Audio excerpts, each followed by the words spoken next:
Hello girls, good morning. आज जो आपका टॉपिक है वो है आपका जो पुष्प सज्जा के कला के सिद्धांत हैं उनका यूज़ किस प्रकार किया जाता है। इससे पहले वीडियो में जो हमने डिस्कशन किया था वो हमने किया था अनुपात या प्रपोर्शन हम किसे कहते हैं, जिसमें हमने डिस्कशन किया था कि फूलों से और रखे जाने वाले स्थान से संबंध होना चाहिए और पात्र का पुष्पों से उनकी ऊंचाई चौड़ाई सबका आपस में संबंध होता है। अब सेकंड है इसमें आपकी हेडिंग, वो है आपकी इसमें संतुलन मतलब बैलेंस। अगर हम कोई भी कार्य कर रहे हैं तो हमें सब चीज़ों में बैलेंस बैठाना होता है। अगर हम बैलेंस नहीं करेंगे किसी भी चीज़ को तो वो अच्छी नहीं लगेगी। तो इसमें आइए डिस्कशन करते हैं। पुष्प व्यवस्था आँखों को भली लगे, इसके लिए संतुलन का नियम अपनाया जाता है।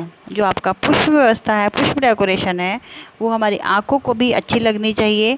ये नहीं है कि आपने कोई फ्लावर्स डेकोरेशन करा तो उसकी फूल की पत्तियाँ जो है फूल के ऊपर लगा दी है, हमेशा पत्तियाँ नीचे ही लगती हैं। तो इस प्रकार का डेकोरेशन करना चाहिए कि जो हमारी आँखों को अच्छा लगे। और आपका फूल अगर छोटा है तो उसकी जो टहनियाँ हैं वो भी पतली ही होंगी। ये नहीं कि आपने बहुत मोटी टहनी लगा दी है या बना के लगा दी है। अगर हम आर्टिफिशियल फ्लावर्स डेकोरेशन कर रहे हैं उसका, तो इन चीज़ों का भी बहुत ज़्यादा इफ़ेक्ट पड़ता है। उसके कलर्स पे, शेप पे, हर चीज़ों पे बैलेंस करना बहुत ही ज़रूरी होता है। संतुलन देखने वाले को राहत व तनाव मुक्ति देता है। संतुलन क्या होता है? जो आपका बैलेंस होता है। अगर कोई भी इंसान फ्लावर्स डेकोरेशन देख रहा है या फिर कोई भी बाहर से आके आपके घर में देखता है तो देखने वाले को क्या होना चाहिए? बहुत ही संतुष्टि मिलनी चाहिए। वो देख के ये कहना चाहिए या फिर ये कहना चाहिए कि घर अगर एंटर करे और घर में आपके फ्लावर्स डेकोरेशन देखे, चाहे वो नेचुरल हो चाहे वो आर्टिफिशियल हो, कि भाई इन लोगों ने बहुत ही अच्छी डेकोरेशन कर रखी है। मतलब देख के वो खुश हो जाए, किसी भी तरीके की कमी ना निकाल पाए। यह सिद्धांत स्थिरता का भाव भी उत्पन्न करता है। और ये सिद्धांत कैसा है आपका? स्थिरता मतलब एक ही जगह निगाह टिका देने वाला भाव उत्पन्न करता है। फूलों के रंग, स्वरूप एवं भार को पात्र के मध्य से निकालने वाली शाखाओं पर समान रूप से प्रयोग कर हम संतुलन के सिद्धांत का प्रयोग करते हैं। गर्ल्स, इसमें ये कहा गया है कि फूलों का कलर, उसका डिज़ाइन और उसका वेट क्या है। आपको जो हमारा पात्र है जिसको भी हम ले रहे हैं तो उसके मध्य से निकलने वाली शाखाएं, जो आपका पात्र है उसके जो बीच में से शाखाएं निकल रही हैं, उन शाखाओं का क्या है, समान रूप से प्रयोग कर हम संतुलन के सिद्धांत का प्रयोग कर सकते हैं। मतलब जो भी आप पेड़ लगाएंगे पात्र में या बर्तन में या गमले में, तो वो आप सेंटर में ही लगाएंगे। ये नहीं है कि आपका जो पात्र है वो बड़ा है और आपने किनारे पे किसी फ्लावर्स को लगा दिया तो वो देखने में अच्छा नहीं लगेगा, क्योंकि एक साइड की पूरी जगह आपकी खाली रह जाएगी।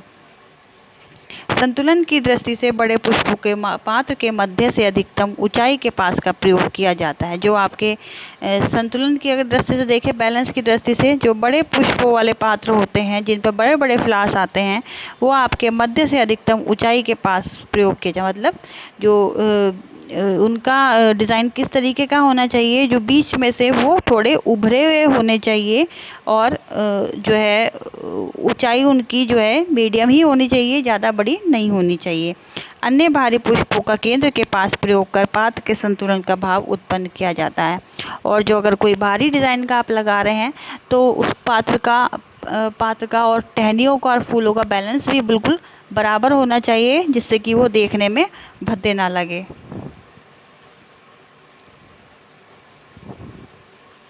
फिर है आपका इसमें समान अथवा औपचारिक संतुलन स्थापित करने हेतु पात्र के केंद्र के दोनों ओर लगभग समान रंग, आकृति एवं भार की पुष्प सामग्री लगाई जाती है। मतलब जैसे एक समान या एक जैसा संतुलन बनाने के लिए जो पात्र है आपका, उसके बीच में क्या करने, दोनों ओर लगभग समान रंग के, आकृति एवं भार की पुष्प सामग्री लगाई जाती है। मतलब अगर एक तरफ आपने फ्लावर्स लगाए हैं तो दूसरी तरफ भी आपको कुछ ना कुछ लगाना होगा बैलेंस करने के लिए, चाहे वो टहनियाँ हो, चाहे वो उनकी पत्तियाँ हो या कुछ भी हो। तो बैलेंस करना हर एक चीज़ को ज़रूरी है, जिससे कि वो भद्दे ना लगे। असमान अथवा अनौपचारिक संतुलन स्थापित करने के लिए सामग्री एक समान नहीं प्रयोग की जाती है। अगर हम किसी भी चीज़ का बैलेंस नहीं कर रहे हैं तो वहाँ पे क्या है, जो अनौपचारिक संतुलन है, मतलब संतुलन जो है सही नहीं है, उसे सही करने के लिए क्या है आपका, एक समान नहीं प्रयोग की जाती, मतलब एक जैसी सामग्री नहीं प्रयोग की जाती है। किंतु इस प्रकार का एहसास अवश्य उत्पन्न किया जाता है कि दोनों और प्रयुक्त भार एक समान हो। मान लिया आपने एक तरफ टहनी लगा दी और एक तरफ फ्लास लगा दिए, तो वो दोनों जो बैलेंस है वो बराबर नहीं होंगे, लेकिन आपके क्या है, जो उपयुक्त भार है उन दोनों का एक समान ही होगा। इसके लिए आकार, रंग एवं रेखाओं का उचित प्रयोग आवश्यक है। इसके लिए क्या है आपका, आकार मतलब शेप, कलर और रेखाएं मतलब किस दिशा में वो फ्लास जा रहे हैं, इन तीनों का ध्यान रखना अति आवश्यक होता है। फिर है आपका लय या रिदम। लय का अर्थ होता है गति, मतलब किसी भी चीज़ को की गति। जैसे आपने किसी भी चीज़ को अरेंज किया है, फॉर एग्जांपल आपने देखा होगा जब प्रेयर की लाइन होती है स्कूल में, तो क्या होता है, सबसे पहले आगे जो है सबसे छोटा बच्चा खड़ा होता है, फिर उससे बड़ा, फिर उससे बड़ा, फिर उससे बड़ा, इस तरीके से खड़े हुए अरेंज होते हुए चले जाते हैं। तो वो क्या कहलाता है, लय या रिदम। लय अगर नहीं होगी तो कुछ भी अच्छा नहीं लगेगा, और जो आपके छोटे फ्लावर्स होंगे वो भी आपको मतलब अच्छे से नहीं दिख पाएंगे, और जो बड़े फ्लावर्स हैं वो भी आपको अच्छे से नहीं दिख पाएंगे।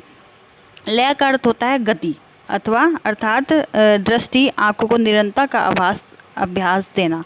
वही चीज़ गर्ल्स मैंने आपको बताई, अगर हम लय का प्रयोग करेंगे तो उसका जो है आंखों को क्या, निरंतर मतलब लगातार चलने वाली जो एक दिशा है उसका आभास देगा। पुष्प सज्जा में लय उतना ही महत्वपूर्ण है जितनी अन्य किसी कला में। पुष्प सज्जा में भी जो है आपका जो लय है या रिदम है वो उतनी ही महत्वपूर्ण है जितना कि और किसी जो है आपके आर्ट में होती है। लय सिद्धांत के प्रतिपालन के संपूर्ण सज्जा का प्रभावशाली स्वरूप देखने वाले के सक्षम एकाएक स्पष्ट होता है। यदि कोई लय का सिद्धांत देखता है तो आपका जो है संपूर्ण सज्जा जो है, अगर कोई भी देखेगा तो अगर कोई चीज़ लय से लगी हुई है या रिदम से लगी हुई है तो सामने वाले के आंखों को भी सुकून मिलेगा और वो अच्छा भी लगेगा। लय देने के लिए हमें पुष्प सज्जा में रेखाओं एवं रंगों का कुशलतापूर्वक संयोजन करना होता है। अगर हम किसी भी चीज़ को रिदम में लाएंगे तो क्या होगा, जो आपका लय देने के लिए जो पुष्प सज्जा में रेखाओं का और कलर्स का जो है दोनों का ध्यान रखना चाहिए, और क्या होना चाहिए, उनको एक साथ एक समान भी बैठाना आवश्यक है। लय सामान्यतः निरंतरता एवं पुनरावृत्ति द्वारा बनती है। लय जो है क्या है आपकी निरंतर, मतलब कोई चीज़ लगातार चल रही है और अगर कोई ख़राब हो रही है तो हम उसे सही कर सकें, उसके द्वारा बनती है। दृष्टि को बांधने में गति और पुनरावृत्ति दोनों ही सहायक होते हैं। जो हमारी दृष्टि है उसको एक जगह एक निगाह टिकाने के लिए क्या है आपका, लय बहुत ही ज़्यादा ज़रूरी होती है। लय पुष्प सज्जा में भी 3 प्रकार के प्रयोग की जाती है। फर्स्ट है आपका इसमें वृत्ताकार, जिसमें लय दृष्टि एक समान से चलती हुई संपूर्ण व्यवस्था पर गुजरती रुचि केंद्र पर ठहरती है। मतलब जो आपकी लय व्यवस्था है या फर्स्ट वाली है वृत्ताकार, जैसे आपको कोई रेक्टेंगल शेप में कोई आपका पात्र है, उसमें अगर आप कोई भी फ्लावर्स लगाएंगे तो वो इस प्रकार से लगे हुए होने चाहिए, उनकी व्यवस्था इस प्रकार से होनी चाहिए कि आपकी निगाह एक जगह पे ठहर जाए उस पूरे पात्र में।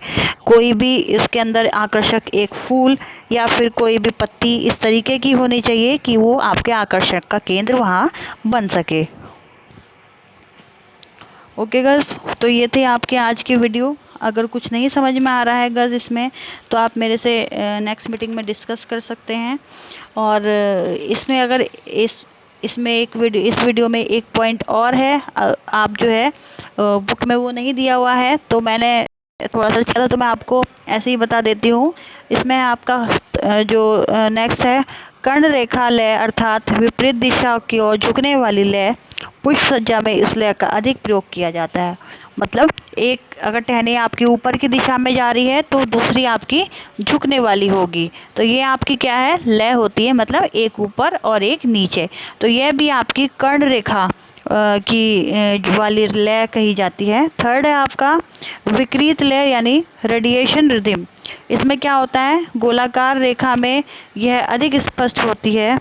सज्जा की बाह्य रेखा जहाँ से निकलती है वहाँ समाप्त होती है।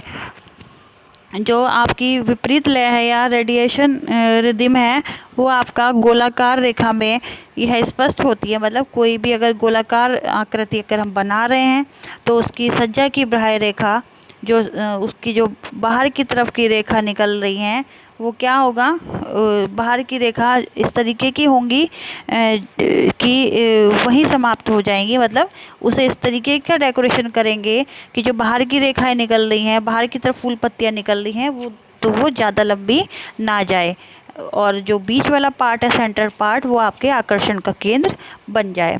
फिर नेक्स्ट है आपका इसमें जो है इसमें पढ़ा था आपने ये लय यानी रिदिम। नेक्स्ट है आपका इसमें बल यानी एम्फेसिस। बल का अर्थ है आकर्षण का केंद्र स्थापित करना। बल का मतलब होता है जो भी एक सेंटर पॉइंट है वहाँ पे आपकी निगाह रुक जाए। यह स्वरूप अथवा स्पर्श द्वारा दिया जाता है। ये हम किस तरीके से दे सकते हैं, टेक्सचर के थ्रू और स्पर्श के द्वारा। सर्वाधिक सुंदर, बड़ा चमकीला फूल अथवा सबसे हल्का नाजुक फूल बल हेतु प्रयोग किया जाता है। मतलब इसमें क्या होता है, या तो आप कोई भी फूल इस तरीके का यूज़ करेंगे जो आपका इस तेज कलर का हो या चटकीला हो, या फिर कोई भी फूल इतना नाजुक हो, या फिर कोई भी इस तरीके का फूल जो बिल्कुल अलग दिखता हो। पात्र के केंद्र अथवा सज्जा के केंद्र पर यह स्थापित किया जाता है। ये कहाँ स्थापित किया जाता है, जो आपका पात्र या बर्तन है उसके सेंटर में स्थापित किया जाता है। ओके गर्ल्स, तो ये जब आप जूम मीटिंग लेंगे तो मैं आपको नोट डाउन करा दूंगी ये पार्ट। और अगर कोई भी दिक्कत है आपको इस टॉपिक में, अगर नहीं समझ में आ रहा है, तो जूम मीटिंग में आप डिस्कस करिए, मैं आपको पूरी तरह समझाने की कोशिश करूँगी। Okay girls, take care, bye, have a good day.